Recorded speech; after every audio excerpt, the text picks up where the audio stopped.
Good morning students. 10th pass out हो गई है बिना मेहनत के।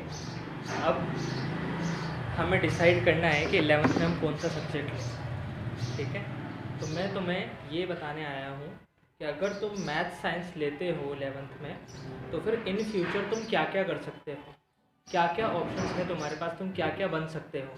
केवल इंजीनियरिंग ही नहीं होता है, बहुत सारी डिफरेंट चीज़ें होती है, तो उनके बारे में हम जानते हैं ताकि ये जो डिसीजन है हमारा 11th में सब्जेक्ट चूज़ करने का, this is one of the most important decision of our life, because ये हमारी फ्यूचर में करियर शेप करता है। जो तुमने सब्जेक्ट लिया है उसी के अकॉर्डिंग हम आगे जाते जाते हैं। ठीक है ना, तो बहुत सोच समझ के लेना है, सारी इन्फॉर्मेशन लेके फिर डिसाइड करना है कि क्या चीज़ लेनी है। दोस्तों के पीछे नहीं जाना है कि ये ले रहा है तो मैं भी वही लूँ। ठीक है, ये तुम्हारी लाइफ का डिसीजन है, तुम्हारे दोस्त की लाइफ का नहीं है। तुम्हारा दोस्त तुम्हारे साथ स्कूल तक रहेगा, कॉलेज में नहीं रहेगा, उसके बाद नहीं रहेगा। ठीक है, तो बहुत अच्छे से सारी इन्फॉर्मेशन लेके फिर डिसाइड करना है कि हमें कौन सा सब्जेक्ट लेना है। तो I am here to tell you कि फिज़िक्स, केमिस्ट्री, मैथ्स अगर तुम लेते हो तो तुम्हारे पास क्या क्या करियर ऑप्शन है। ठीक है, अच्छा, अगर तुम फिजिक्स, केमिस्ट्री, मैथ्स लेते हो तो ऑब्वियसली पहला ऑप्शन क्या है हमारे पास, इंजीनियरिंग, बीटेक या एमटेक। पहले बीटेक होती है, उसके बाद एमटेक होती है। इसमें क्या बनेंगे, इंजीनियर बनेंगे। इंजीनियर बनने के बाद क्या मिलेगा, जो टॉप आईटी कंपनीज हैं, हमें ये बात अच्छे से पता है। Okay, just wait.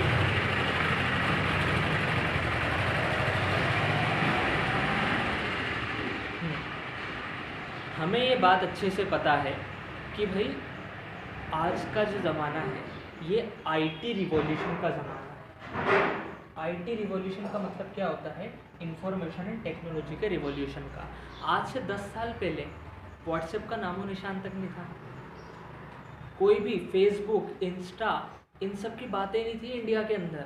और अब देखो क्या कुछ नहीं आ गया है, टिकटॉक आ गया है, फ्री फायर, इतने सारे गेम्स आते जा रहे हैं, बिलियंस अमाउंट ऑफ मनी की कंपनियां बनती जा रही है। ओला, उबर, ओयो, स्विगी, जोमेटो, क्या क्या चीज़ें नई नई आती जा रही है। उन कंपनीज में बहुत सारे इंजीनियर्स लगते हैं और ये काफ़ी पैसा भी देती हैं। तो इंजीनियरिंग की डिमांड बहुत ज़्यादा बढ़ती जा रही है, और ख़ासकर इंडिया में, क्योंकि इंडिया सॉफ्टवेयर इंजीनियरिंग का हब बन चुका है। बेंगलोर, नोएडा जैसी सिटीज़ में दुनिया भर की कंपनीज आके अपने ऑफिसेज खोल रही हैं।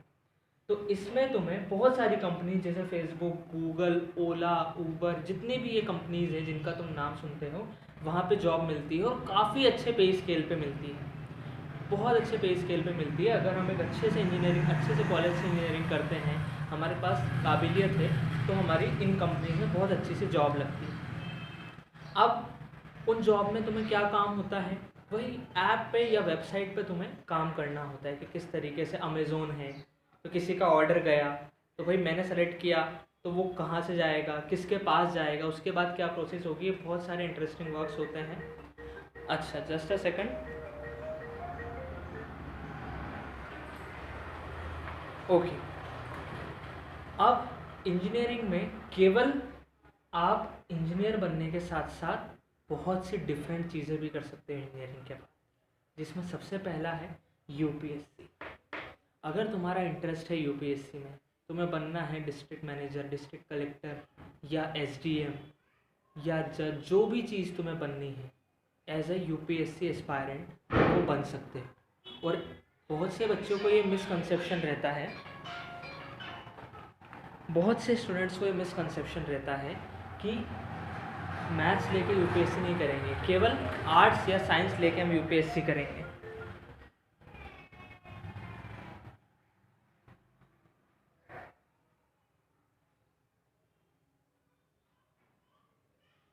ओके, सॉरी स्टूडेंट्स, कॉल आ गया था।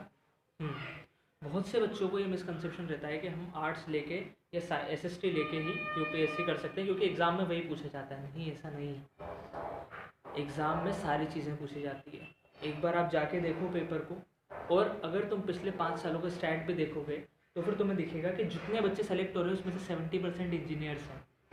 उन बच्चों में से 70% इंजीनियर्स हैं, यानी कि एसएसटी वाले बच्चे सेलेक्ट नहीं हो रहे हैं, इंजीनियरिंग वाले बच्चे सेलेक्ट हो रहे हैं। तो इंजीनियरिंग करने के बाद तुम यूपीएससी के लिए प्रिपेयर कर सकते हो। सेकंड, इंजीनियरिंग करने के बाद तुम एमबीए के लिए प्रिपेयर कर सकते हो, एमबीए कर सकते हो। एमबीए मतलब मैनेजमेंट का कोर्स, ठीक है। मैनेजमेंट में क्या होगा, मैनेजमेंट में ये होता है कि भाई सपोज मैंने एग्जांपल दिया ऊबर, तो ऊबर में 100 इंजीनियर्स काम कर रहे हैं, तो हर इंजीनियर की अपनी अपनी अलग अलग टीम है। अब उस टीम को मैनेज कौन करेगा, उसका हेड कौन होगा, तो वो होगा एमबीए का स्टूडेंट। और एमबीए भी वो वाला जिसने इंजीनियरिंग की है। क्यों, क्योंकि उसे सारी चीज़ें पता है, उसके अंडर जो काम कर रहे हैं उनका वर्क की नॉलेज उसे होनी चाहिए। इसीलिए आजकल इंजीनियरिंग के बाद एमबीए करने वाले स्टूडेंट्स की डिमांड भी बहुत ज़्यादा है। एमबीए कैसे करते हैं, हमारे इंडिया के बहुत अच्छे इंस्टीट्यूट्स हैं, IIM, Indian institute of management, वहाँ से आप एमबीए कर सकते हैं। एक एग्ज़ाम होता है उसे देकर। तो ये बात की बातें हैं, मैं तुम्हें बस बता रहा हूँ कि हम क्या क्या कर सकते हैं पीसीएम लेके। नेक्स्ट चीज़, गवर्नमेंट जॉब का शौक है तो यूपीएससी तो हो ही गया, इसी के साथ साथ इंडियन इंजीनियरिंग सर्विसेज भी होता है, जिसमें जो गवर्नमेंट में इंजीनियर्स होते हैं जो हाई पोस्ट पे होते हैं, जैसे रेलवेज़ में हो गए, हमारे विद्युत निगम के विभाग में हो गए, ये सारे आप इंजीनियरिंग के बाद बन सकते हो। एग्ज़ाम्स होते हैं, आप सेलेक्ट हो गए तो आप गवर्नमेंट जॉब में लग जाओगे। और वही गवर्नमेंट जॉब के जो पर्क्स होते हैं, जैसे आपको अपना क्वार्टर मिलेगा, आपको अपना गाड़ी मिलेगी, एक जहाँ भी जाएंगे रेपुटेशन मिलेगी, तो वो चीज़ यहाँ पे कवर होगी। इसके अलावा जितनी हाफ गवर्नमेंट कंपनीज़ है, पीएसयू जैसे अपना भारत पेट्रोलियम, इंडियन ऑयल, यहाँ पे आप जॉब लगवा सकते हैं और यही एडवांटेजेस मिलते हैं इंजीनियरिंग करने के बाद, ठीक है। तो ये कहानी तो हुई इंजीनियरिंग की। इतने सारे करियर ऑप्शंस आपको केवल इंजीनियरिंग से मिल जाते हैं। अच्छा, इसके अलावा अगर आपका इंटरेस्ट है आर्मी में, तो 12th के बाद एनडीए का एग्ज़ाम होता है, नेशनल डिफेंस एकेडमी। अगर आप उसमें सेलेक्ट हो जाते हो तो आर्मी में डायरेक्ट जो टॉप पोस्ट होती है, नॉट अ सोल्जर, जो टॉप पोस्ट होती है जनरल और ये वाली, वहाँ के लिए आपको ट्रेन किया जाता है और वो पीसीएम वाले स्टूडेंट्स के लिए होता है। आर्किटेक्चर में आपको इंटरेस्ट है, ड्राइंग में आपको इंटरेस्ट है, भाई इंटीरियर डिज़ाइनिंग या एक्सटीरियर डिज़ाइनिंग, बड़ी बड़ी बिल्डिंग्स बन रही है, घर बनते हैं, इन सब के आजकल कितनी डिमांड बढ़ती जा रही है कि हमारा जो घर बन रहा है हमें आर्किटेक्ट की ज़रूरत पड़ती है, because everybody want their home to be as beautiful as they can.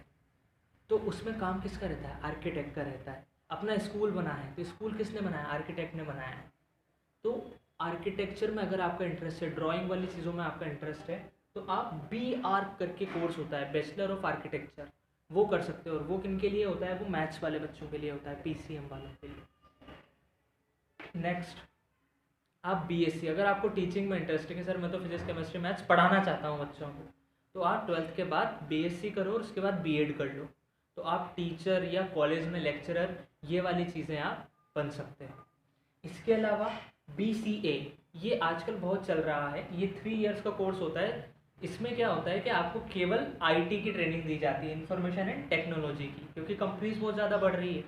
तो वहाँ फिर आप IT कंपनी जितनी भी है, विप्रो हो गई, माइक्रोसॉफ्ट हो गई, जितनी भी IT कंपनीज हैं, इनमें आप जॉब ले सकते हो। काइंड ऑफ लाइक इंजीनियरिंग है, छोटी engineering in IT, information and technology वाली फील्ड में, जो सॉफ्टवेयर वाली फील्ड होती है।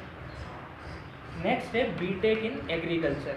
हमें ये भी लगता है कि भाई एग्रीकल्चर साइंस लेना है जब ही हम एग्रीकल्चर में कुछ कर पाएंगे, लेकिन आप एग्रीकल्चर में इंजीनियरिंग कर सकते हो ईजिली PCM के बाद भी।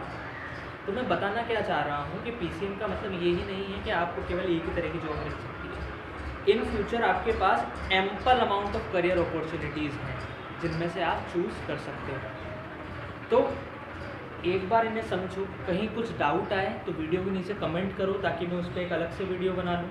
किसी पर्टिकुलर टॉपिक पे तुम्हें और डिटेल में इन्फॉर्मेशन चाहिए कि सर इसमें क्या करना होता है, कैसे करना होता है, वो कमेंट में लिखो तो उस पर मैं अलग से वीडियो बना दूँगा। तो PCM में तुम्हारे पास ये करियर ऑप्शंस हैं, ठीक है।